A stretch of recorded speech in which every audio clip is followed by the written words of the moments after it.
The morning sun cast long shadows across Terminal 3 as Sergeant Major William Thompson adjusted his ceremonial uniform one final time. The red tunic, polished brass buttons, and distinctive bearskin hat marked him as one of the Queen's Guard. But today his mission was far more solemn than standing watch at Buckingham Palace. Behind him, airport workers carefully loaded a flag-draped coffin into the cargo hold of Flight 247 bound for Manchester. Inside that coffin lay Private James Mitchell, just 22 years old, who had died serving his country in a remote outpost, overseas. The young soldier's body was finally coming home after weeks of bureaucratic delays and international negotiations. William had volunteered for this escort duty without hesitation. He knew James's mother, Sarah Mitchell, from his own hometown. She had waited anxiously for her son's return, and William was determined to ensure everything went perfectly. The airport bustled with typical morning chaos. Travelers dragged their luggage across polished floors while announcements echoed overhead, in multiple languages. Business people checked their phones impatiently. Families gathered for vacation departures, and somewhere in this maze of humanity, a young soldier was making his final journey home. William carried the official documents in a leather portfolio, each page stamped and signed by military officials. The paperwork detailed every aspect of the transfer, from the soldier's identification to the ceremonial protocols that must be followed. He had reviewed these documents dozens of times, knowing that any mistake could delay the homecoming that James's family desperately needed. As he approached the security checkpoint, William noticed the curious stares from other passengers.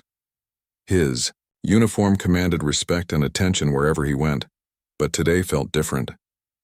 People seemed to sense the gravity of his mission, the weight of responsibility he carried. Some nodded respectfully, understanding instinctively that this wasn't about pageantry or tradition, but about honoring a fallen hero. The security line moved slowly, as it always did during peak travel hours. William waited patiently, his military training having taught him the value of discipline and composure. He watched families say tearful goodbyes, business people rushing to catch connecting flights, and elderly couples helping each other navigate the confusing maze of modern air travel.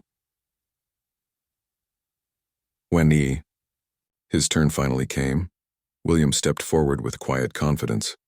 He had traveled in uniform many times before, both domestically and internationally. Military personnel were generally treated with courtesy and understanding by security staff, who recognized the unique nature of their duties and responsibilities. The security officer, a middle-aged man named Dave Peterson, looked up from his computer screen with routine indifference. He had processed thousands of passengers over his 8-year career at the airport, developing an almost mechanical efficiency in his work.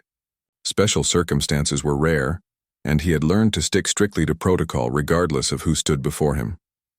William presented his military identification, along with the escort documentation, explaining quietly that he was accompanying a fallen soldier's remains on the flight. He spoke with the measured tone of someone accustomed to formal procedures, expecting the usual respectful acknowledgement and swift processing that such situations typically received. But something was different this morning. Dave Peterson's expression remained unchanged as he examined the documents with unusual scrutiny. He called over his supervisor, Jennifer Walsh, who had worked airport security for over 15 years. Together they studied the paperwork with growing skepticism, whispering between themselves while William waited patiently. Other passengers in line began to notice the delay. A businessman checked his watch and sighed audibly. A mother with 2 small children shifted nervously, worried about missing their flight. The atmosphere grew tense as whispers spread through the crowd, everyone wondering why a uniformed military officer was being detained at security. Jennifer Walsh finally looked up at William with a stern expression that suggested this wouldn't be the routine processing he had expected. The ceremonial sword at his side, the formal documentation, and even his distinguished service record were about to become points of contention rather than respect. What should have been a solemn journey home for a fallen hero was about to turn into something entirely different, something that would soon capture the attention of the entire nation. Jennifer Walsh crossed her arms and studied William with the kind of suspicious stare usually reserved for potential troublemakers. Her 25 years in various security roles had made her naturally cautious, but today her caution bordered on hostility. She questioned every aspect of his documentation, from the military stamps to the official signatures, as if she were examining evidence at a crime scene. "This ceremonial sword cannot go through security," she announced loudly enough for nearby passengers to hear. "Weapons are weapons, regardless of who's carrying them." Her voice carried the authority of someone who had dealt with countless attempts to bend airport rules, but she seemed oblivious to the unique circumstances surrounding William's mission. William remained calm, explaining that the sword was an essential part of his ceremonial uniform and that he had traveled with it many times before. He showed her additional documentation from the Ministry of Defense, specifically authorizing the transport of ceremonial weapons for military escort duties. The papers were official, properly signed, and completely legitimate. But Jennifer wasn't satisfied. She called for additional security personnel, and soon 3 more officers surrounded William at the checkpoint. Passengers waiting in line began pulling out their phones, some recording videos while others snapped photos of the unusual scene unfolding before them. The sight of multiple security officers confronting a single uniformed soldier was both shocking and confusing to the growing crowd of onlookers. Dave Peterson, the original security officer, seemed uncomfortable with the escalating situation. He had initially flagged the documents as a routine matter, expecting his supervisor to quickly resolve any concerns. Now he watched nervously as the situation spiraled beyond what seemed necessary or appropriate for someone clearly serving in an official military capacity. William's patience was remarkable, but inside he felt a growing frustration. He thought about James Mitchell's mother waiting at Manchester Airport, expecting her son's body to arrive on schedule. He imagined the other family members who had rearranged their lives to be present for this solemn homecoming. Every minute of delay added to their anguish and uncertainty. "Sir, I need you to step aside for additional screening," Jennifer commanded, pointing to a separate area away from the main security line. The tone in her voice suggested this wasn't a request, but an order, delivered with the kind of authoritative bluntness that left no room for negotiation or discussion. As William was led to the secondary screening area, more passengers began to take notice. A young woman named Emma Harrison, traveling to visit her grandmother, immediately recognized the injustice of the situation. She started recording on her phone, capturing William's dignified composure despite the obviously inappropriate treatment he was receiving from security personnel. "This is absolutely ridiculous," she whispered to the man standing next to her in line. "That's clearly a real soldier doing his job. They're treating him like a criminal." Her comment sparked murmurs of agreement from other passengers who were becoming increasingly upset by what they were witnessing. The secondary screening area felt like a holding cell, separated from the main terminal by glass walls that made everything visible to passing travelers. William stood quietly as additional security officers arrived, each one adding to the spectacle that was drawing more attention with every passing minute. Airport staff began to gather as well, some watching curiously while others whispered among themselves about the unusual situation.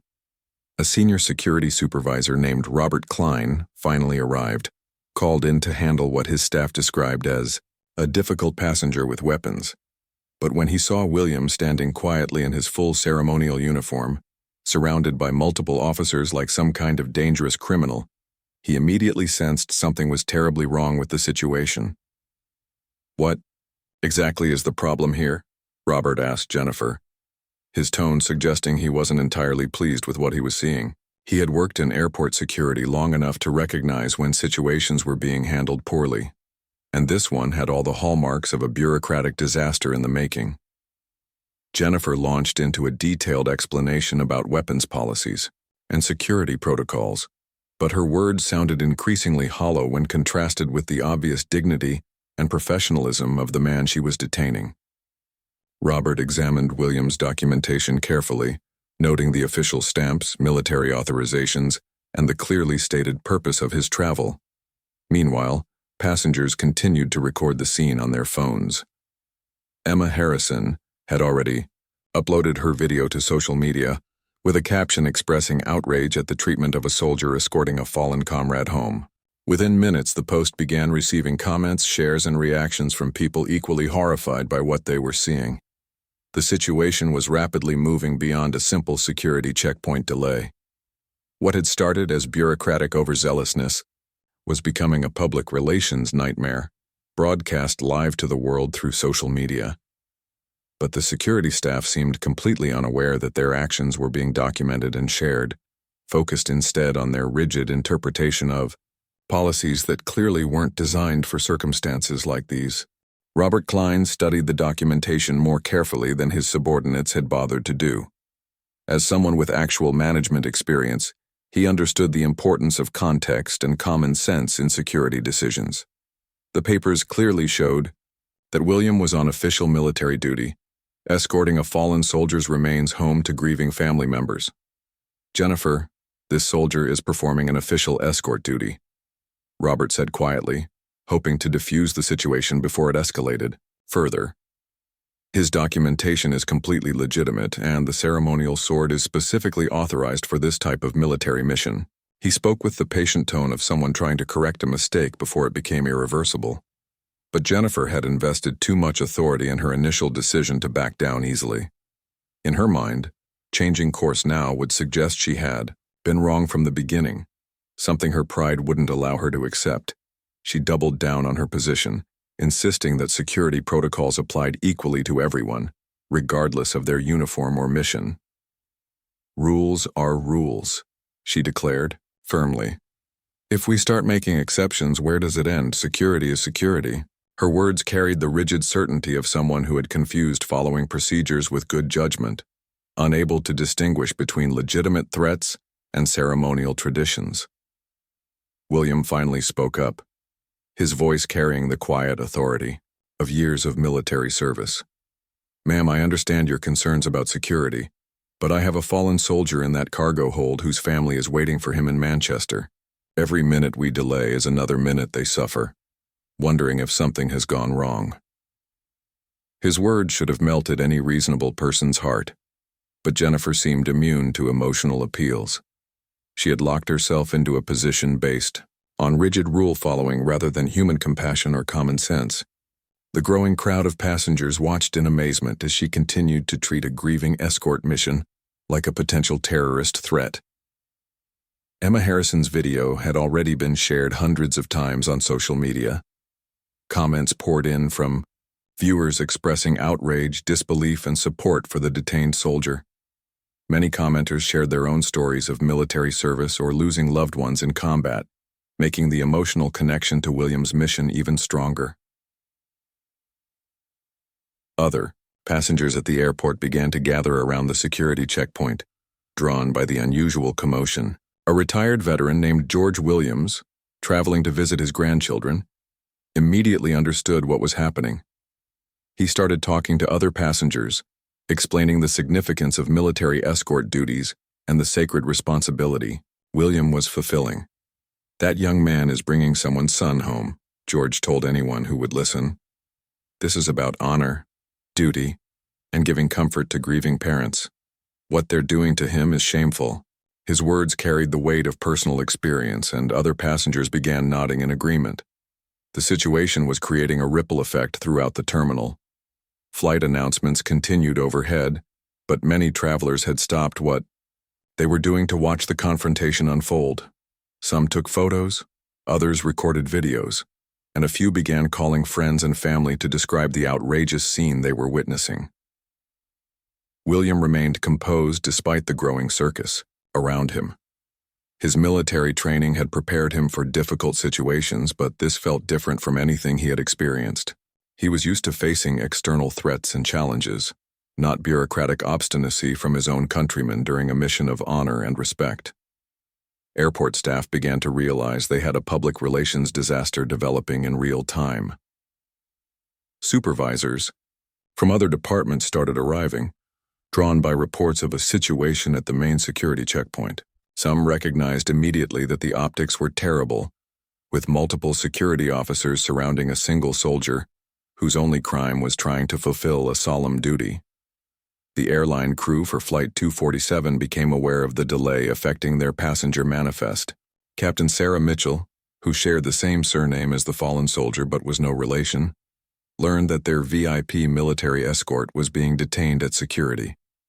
She immediately contacted her supervisor, knowing that delays involving military remains required special handling and sensitivity.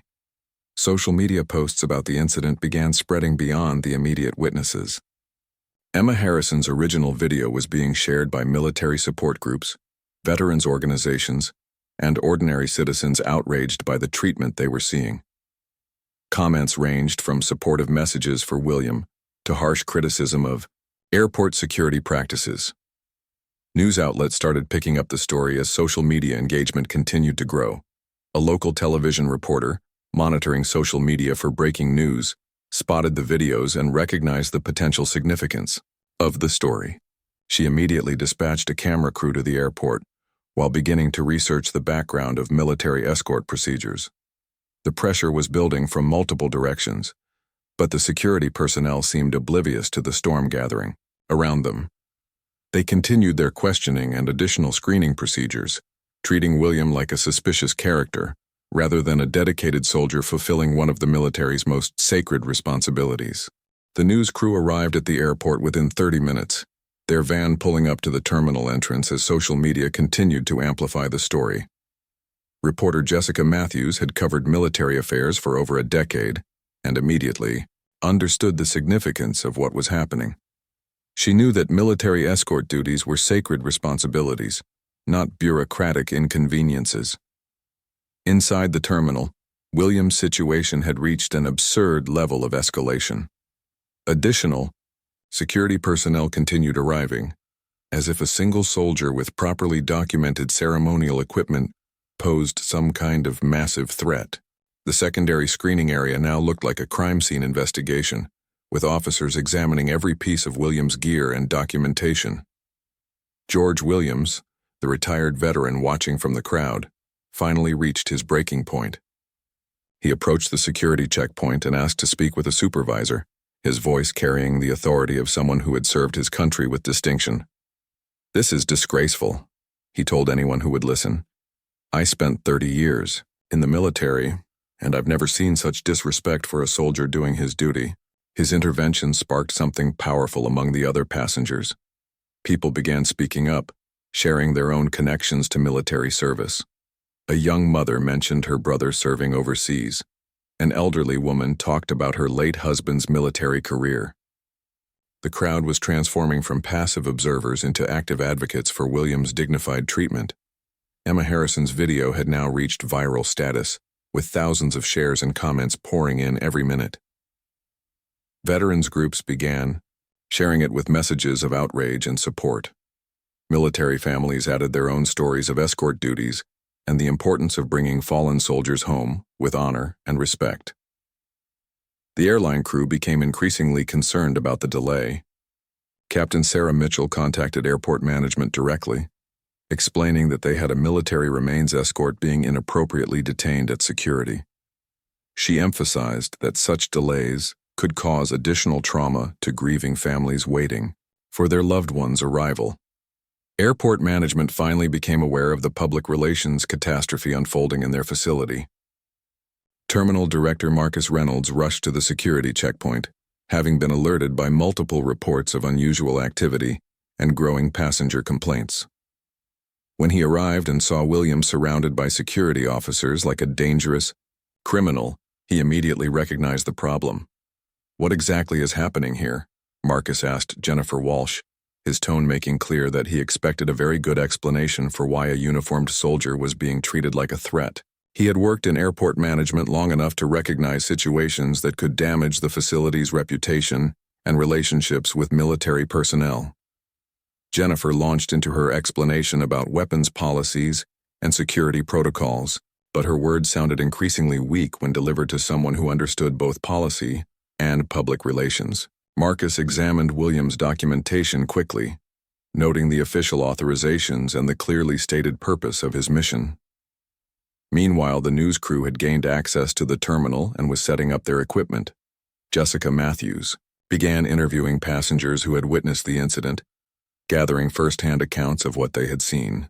The interviews painted a clear picture of bureaucratic overreach and insensitivity to military customs.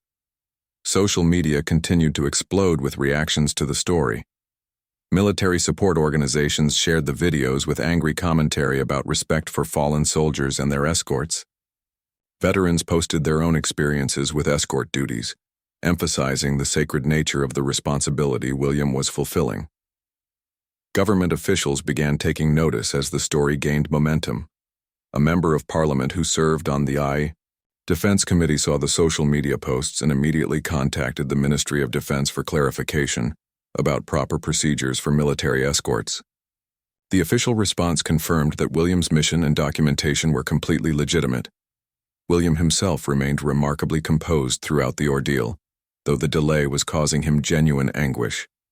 He kept thinking about James, Mitchell's mother, waiting at Manchester Airport, expecting her son's body to arrive on schedule. Every minute of additional screening was another minute of uncertainty and worry for a family that had already suffered enough. The crowd of passengers had grown significantly, with people arriving from other parts of the terminal to see what was causing the commotion. Airport staff found themselves dealing with an increasingly restless crowd of travelers who were witnessing what they considered an injustice against a soldier performing an honorable duty. Robert Klein, the senior security supervisor, finally decided to take control of the situation. He recognized that his staff had created a public relations nightmare, and that continuing the detention would only make things worse. He began quietly preparing to reverse Jennifer Walsh's decision, knowing that face-saving was less important than preventing further damage. The pressure from multiple sources was becoming impossible to ignore. Social media outrage, passenger complaints, news media attention, airline concerns, and airport management intervention all pointed toward the same conclusion. William should never have been detained in the first place, and continuing to hold him was both wrong and increasingly costly for everyone involved. Robert Klein approached William with an expression that mixed embarrassment and determination. The senior supervisor had made his decision, and now he needed to clean up the mess his staff had created. He spoke quietly to William, apologizing for the delay and explaining that the screening process was nearly complete. "Sergeant Major Thompson, I sincerely apologize for this delay," Robert said, his voice carrying genuine regret. "Your documentation is clearly in order, and you should never have been detained this long. We're going to get you to your gate immediately." His words were professional but tinged with the understanding that significant damage had already been done. Jennifer Walsh watched her authority being undermined, but the weight of public attention and management pressure had made her position untenable. She retreated to her office, claiming she was following proper procedures, but her rigid interpretation of rules had created a situation that no amount of bureaucratic justification could defend. The news crew had gathered enough material for a comprehensive report. Jessica Matthews interviewed George Williams, the retired veteran, who provided powerful commentary about the importance of military escort duties and the disrespect shown to William during his detention. His words carried the weight of personal experience and genuine outrage. "This young man volunteered to bring a fallen soldier home to his family," George told the camera. "It's one of the most sacred duties in the military, and they treated him like a criminal. This isn't about security, it's about basic human decency and respect for our service members." The airline crew prepared to expedite Williams' boarding process, knowing that the delay had already compromised their schedule and potentially caused distress to the family waiting in Manchester. Captain Sarah Mitchell personally ensured that all arrangements were made to accommodate Williams' needs and maintain the dignity of his mission. Social media reaction had reached unprecedented levels for an airport incident. Veterans from around the country shared the story, adding their own experiences and emphasizing the honor code that governs military escort duties. Active duty personnel posted messages of support, while military families shared their own stories of bringing loved ones home. Government officials began responding to the public outcry. The Minister of Defense issued a statement expressing full support for Williams' mission and emphasizing the importance of proper treatment for military personnel performing official duties. The statement also promised a review of airport security procedures to prevent similar incidents. Airport management worked frantically to contain the public relations damage. Marcus Reynolds issued an immediate apology and announced that all security staff would receive additional training on military customs and procedures. He also promised a full investigation into how the situation had been allowed to escalate so far. William finally began moving toward the departure gate, accompanied by respectful airport staff who seemed eager to demonstrate proper treatment after the earlier debacle. Passengers in the terminal applauded as he walked past, showing their support for someone they now recognized as a hero rather than a security threat. Emma Harrison, whose original video had sparked the viral response, felt a mixture of satisfaction and sadness as she watched William finally proceed to his gate. Her spontaneous decision to record the incident had helped expose an injustice, but she understood that the real tragedy was the unnecessary delay in bringing a fallen soldier home to his family. The crowd of passengers slowly dispersed, but many continued discussing the incident among themselves. The airport terminal buzzed with conversations about respect for military service, the importance of common sense in security procedures, and the power of social media to expose injustice in real time. News outlets beyond the local station began picking up the story. National television networks assigned reporters to cover what was becoming a significant story about military respect and airport security procedures. The incident was evolving from a local embarrassment into a national conversation about how society treats its service members. William reached his gate with just minutes to spare before boarding. He looked back at the security checkpoint where he had spent over an hour being questioned and screened, then thought about James Mitchell waiting in the cargo hold below. The delay had been frustrating and unnecessary, but his mission remained the same: bringing a fallen soldier home with the honor and dignity he deserved. The gate agent, aware of the special circumstances surrounding William's flight, personally escorted him onto the aircraft and ensured he was comfortable for the journey ahead. The flight crew had been briefed on the morning's events and were determined to provide exemplary service for the remainder of his mission. As Flight 247 prepared for departure, William finally felt the relief of knowing that James Mitchell would soon be reunited with his family.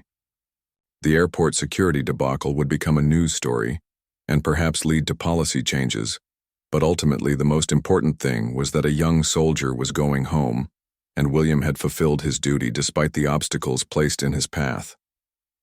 Flight 247 touched down at Manchester Airport exactly 2 hours behind schedule, but William felt overwhelming relief as the wheels met the tarmac. Through the small aircraft window, he could see the honor guard waiting on the tarmac, along with airport officials and what appeared to be a crowd of people gathered to witness James Mitchell's homecoming. Sarah Mitchell, James's mother, had been waiting at the airport since early morning, dressed in her best black coat and clutching a small, framed photograph of her son. When airport officials informed her about the delay caused by the security incident, she felt a mixture of anger and heartbreak that her son's final journey had been complicated by bureaucratic insensitivity. The news of the airport security incident had reached Manchester ahead of the flight's arrival. Local media had gathered at the airport, not just to cover the homecoming ceremony, but to document the resolution of a story that had captured national attention. The incident had transformed from a simple military escort into a symbol of respect for fallen soldiers. As passengers disembarked, William remained seated until the aircraft was nearly empty. The flight crew had arranged for him to be among the last to leave, allowing him to maintain the dignity and solemnity appropriate for his mission. Captain Sarah Mitchell personally thanked him for his service and expressed regret about the morning's unnecessary delays. The ground crew had prepared a special ceremony for transferring James Mitchell's remains from the aircraft to the waiting hearse.